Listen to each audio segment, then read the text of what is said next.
We all know the speculations of how horrible our education system is here in South Africa, but no one seems to actually know the specifics, so I have decided to look into it. What's up you guys, it's the BA. Welcome to the channel where we cover all things related to careers and academics. Today I'll be going over the requirements to pass each grade in South African public schools from grade R all the way up to grade 12.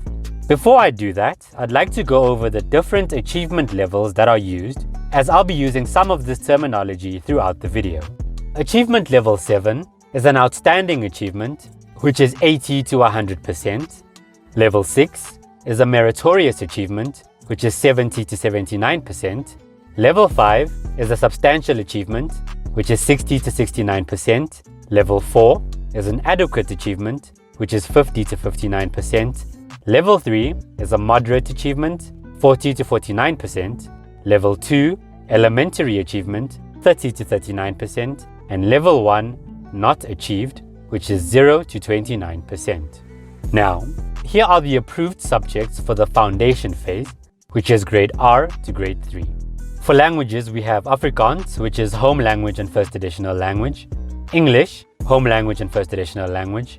isiNdebele, isiXhosa, isiZulu, Sepedi, Sesotho, Setswana, Seswati, Tshivenda, and Xitsonga, all of which are home language and first additional language. For the physical, mathematical, computer, and life sciences category, we have mathematics, and for the human and social studies category, we have life skills. A learner in grade R must be offered the following 3 subjects: 1 official language at home language level. Deaf learners may introduce South African Sign Language at home language level, mathematics, and life skills. The following are the guidelines for determining a learner's progress in grade R. Adequate achievement in 1 official language at home language level and moderate achievement in mathematics. A learner in grades 1 to 3 must be offered the following 4 subjects: 1 official language at home language level, 1 official language at first additional level, mathematics, and life skills. The guidelines for determining whether a learner should be permitted to progress from grade 1 to 2 and from grade 2 to 3 in the foundation phase are as follows: adequate achievement in 1 official language at home language level, moderate achievement in the 2nd required official language at first additional level, and moderate achievement in mathematics. Now, so far, I think this is good. However, I do think if all the requirements were increased by 1 level, it would be better, as it would ensure that basic skills and knowledge are solidified in the early stages of education. Then we move on to the intermediate phase, which is grade 4 to grade 6. And these are the approved subjects for this phase. In the languages category, we have Afrikaans, English, isiNdebele, isiXhosa, isiZulu, Sepedi, Sesotho, Setswana, Seswati, Tshivenda, and Xitsonga, all of which are home language and first additional language. Then we have non-official languages: German at 2nd additional language level, Mandarin at 2nd additional language level, Serbian at home language and at 2nd additional language level. In the category of physical, mathematical, computer, and life sciences, we have mathematics and natural sciences and technology. And in the category of human and social studies, we have social sciences and life skills. A learner must be offered and complete 6 subjects for each of the grades 4 to 6. 2 official languages, provided that 1 of the 2 official languages is offered on the home language level and the other on at least the first additional language level. Mathematics, natural sciences and technology, life skills, and social sciences. The following are the guidelines for determining a learner's progression from grade 4 to grade 6 in the intermediate phase. Adequate achievement in 1 official language at home language level, moderate achievement in the 2nd required official language at first additional language level, moderate achievement in mathematics, and moderate achievement in any other 2 of the remaining approved subjects. Once again, I personally think that this is okay. I do think that maybe just having all the subjects at level 5, which is 50 to 59%, would be a better option just to start a healthy habit of at least being at a 50% competency level. Now, if you're finding this video informative so far, hit the like button. If you want to see more content like this, feel free to subscribe. Now we're going to look at the senior phase, which is grades 7 to 9, and here are the approved subjects. In the languages category, we have Afrikaans, English, isiNdebele, isiXhosa, isiZulu, Sepedi, Sesotho, Setswana, Seswati, Tshivenda, and Xitsonga, all of which are home language and first additional language. Then we also have South African Sign Language at home language level.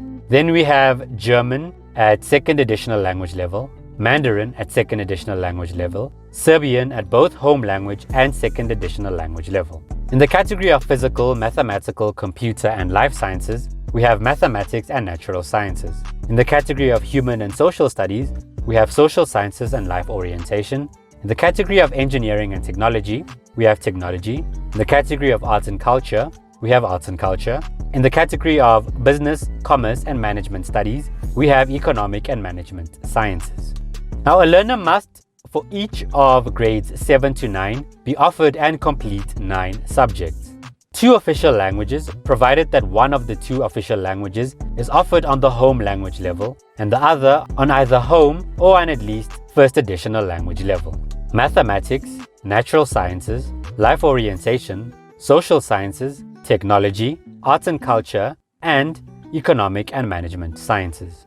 Learners in grades 7 to 9 will be promoted from grade to grade if they have offered 9 subjects and have complied with the promotion requirements in 8 of the subjects, provided that the school-based assessment component of the 9th subject has been completed.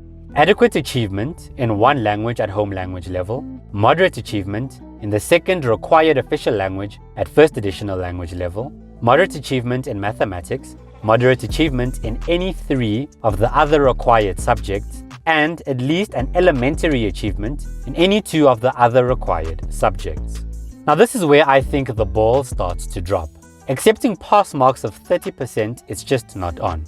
Hence why I said earlier on that a higher standard should have been set and been made a norm from the earlier grades.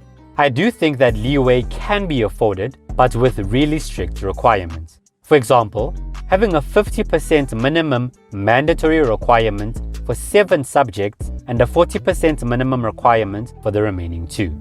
This is kind of how universities work, and so learners should get accustomed to this. The reason why I and many other South Africans tend to look down on these low pass requirements is not only about what happens in tertiary, that is, the fact that the pass marks are higher and so students should get into the habit of performing well from earlier on, which is true, but it's more so about competency.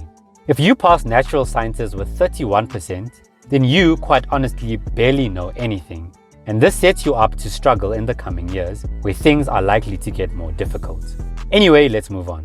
So now we'll look at the FET phase, which is grades 10 to 12. Now the promotion requirements for grade 10 to 12 are as follows. Learners in grades 10 to 12 will be promoted from grade to grade if they have offered and completed the school-based assessment, practical assessment tasks where applicable, oral assessment, and end-of-year examination requirements in not fewer than 7 subjects. They should have achieved a minimum of 40% in 3 subjects, one of which is an official language at home language level, and 30% minimum in 3 other subjects, provided that the school-based assessment component is submitted in the subject failed. A condonation of a maximum of 1 subject will only be applied to a grade 12 candidate in the final National Senior Certificate Examination if such a candidate requires a maximum of 2% either to obtain a pass at 30% or 40%. Such a condonation will be applied in only 1 subject, provided that the application of the condonation allows the candidate to obtain the National Senior Certificate's qualification. Now this was not stated on the department's page, but from how it's explained, it's safe to assume that you are technically allowed to fail 2 subjects. Let me explain. If you have 3 40s and 3 30s, there's 1 subject missing from the 7. Therefore, that subject assumably failed, and yet you'd still pass your matric. If you have 2 40s and 3 30s, 2 subjects are missing from the 7, therefore 2 subjects have failed. However, you would pass if one of the 2 subjects was at least a 38% as per the condonement rules. If you have 3 40s and 2 30s, 2 subjects are missing from the 7, therefore 2 are failed. However, you would pass if one of the 2 subjects was at least a 28% as per the condonement rules. Now at this level, I still think that the pass requirements are too low. A mandatory 50% pass requirement on all subjects would be ideal. And if we want to be sensitive, we could at least have a 40% pass requirement for all subjects. Click here to see the top 10 public schools in South Africa, or click here to find out what are your options if you do not or cannot go to university. That's it, you guys. Thanks for watching. Do check out my other videos, and as always, mischief managed.